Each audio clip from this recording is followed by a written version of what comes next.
Se você era um fã de games nos anos 90, provavelmente se lembra do icônico jogo Fire Force, que revolucionou o gênero beat'em up com sua jogabilidade 3D cativante e seus personagens memoráveis. E por favor, se você nunca jogou essa belezinha, eu vou precisar ligar para os meus advogados para processá-lo por inconsequência. Mas fica tranquilo, antes disso acontecer, aqui teremos uma viagem no tempo para falar sobre a febre que foi Fire Force.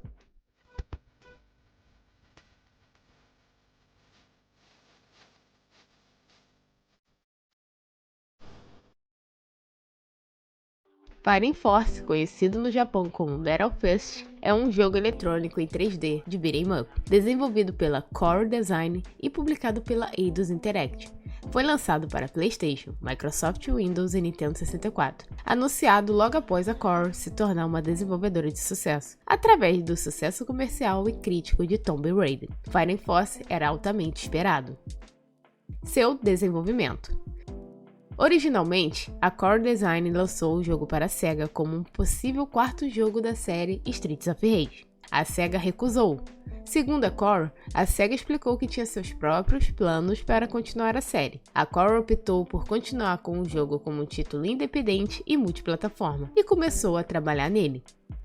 Seu enredo. O jogo apresenta 4 personagens jogáveis: Hawk Manson, Mace, Ben Smasher e Alana. Cada personagem tem suas próprias habilidades e estilo de luta. A história se passa em um cenário pós-apocalíptico, onde o jogador deve enfrentar o Dr. Zeng, um louco obcecado pelo fim do mundo.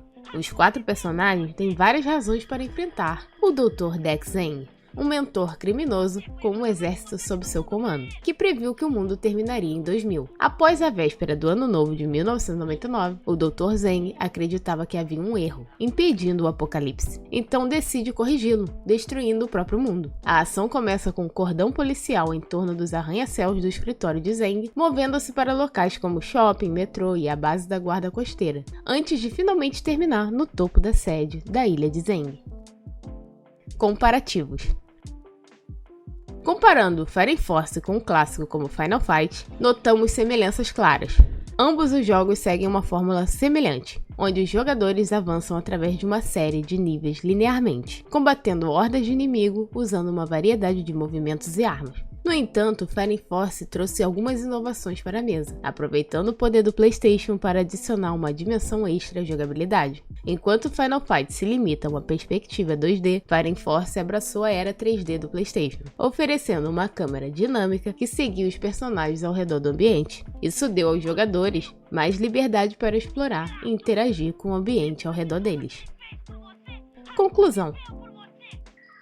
Fire Force representa uma evolução do gênero, trazendo a ação dos beat'em ups para a era 3D, com uma jogabilidade mais exploratória e interativa.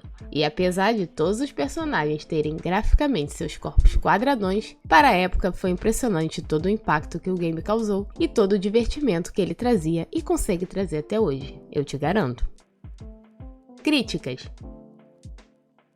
Fire Force foi bem recebido pela crítica e pelo público, ganhando elogios pela sua jogabilidade viciante. A revista GamePro, por exemplo, deu ao jogo uma pontuação de 4,5 de 5, enquanto a IGN deu 7,5 de 10. Quanto às vendas, foi um sucesso comercial. De acordo com os dados da Eidos, o jogo vendeu mais de 1 milhão de cópias em todo o mundo, tornando-o um dos títulos mais vendidos do PlayStation naquele ano. Seu legado. Fire Force deixou uma marca nos gêneros beat'em up. Ele provou que era possível traduzir a ação frenética dos jogos 2D de luta para um ambiente 3D. Além disso, o sucesso do jogo levou ao lançamento de uma sequência, Fire Force 2, em 1999. Fire Force 2.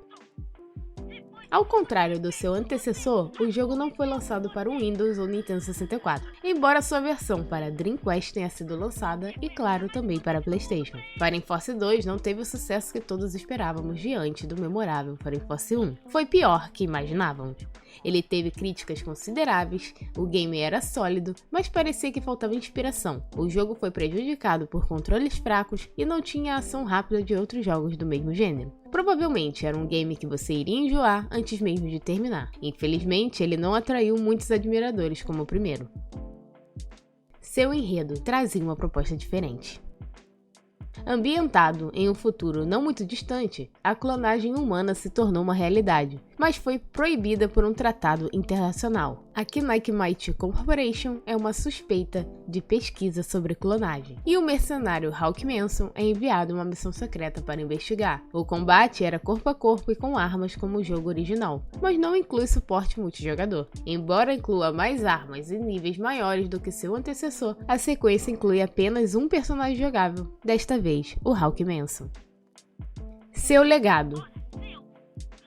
Devido às vendas fracas e uma base de fãs nada satisfeita, a série acabou sendo encerrada. Um terceiro jogo estava em desenvolvimento, mas foi cancelado quando a Core Design fechou. Infelizmente, você nota uma grande diferença entre ambos os jogos, mas diferenças drásticas que, em vez de ser para melhor, facilmente me deixou frustrada com a gameplay. Todo aquele dinamismo que o jogo me proporcionava deixou a desejar no 2. E ainda por cima, quase todo o game acontece em ambientes fechados e futurísticos, trazendo uma receita bem diferente do primeiro. Se vocês gostaram desse conteúdo e têm interesse que eu conte mais sobre jogos memoráveis que fizeram parte da nossa história, deixe o seu comentário, aquele seu like de respeito e sua inscrição para dar uma força para o canal. Um grande abraço e até mais!